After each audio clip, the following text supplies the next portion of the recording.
Joining a TDA tour for the first time, here are a few things that can really help make your experience smoother, more enjoyable, and meaningful on the road.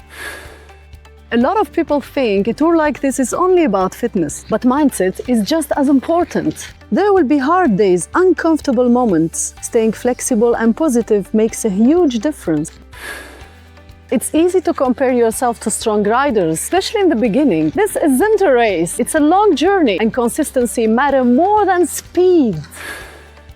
Bike tours come with discomfort, heat, wind, sore legs, basic camp life, long days on the saddle. The more you accept this discomfort, the easier it becomes to enjoy the adventure.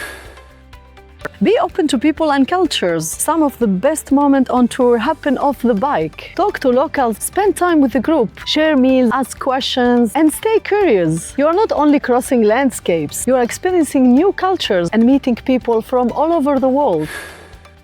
On TDA tour, how you behave within the group really matters. Help when it's needed, stay organized, communicate, and stay aware of others. Sometimes even a small gesture, encouraging someone, slowing down, or checking in can completely change another rider's day. Pack lighter than you think. Most of new riders bring too much, and you quickly realize you don't need as much clothes and gear as you expected. And packing lighter makes days on tours much easier.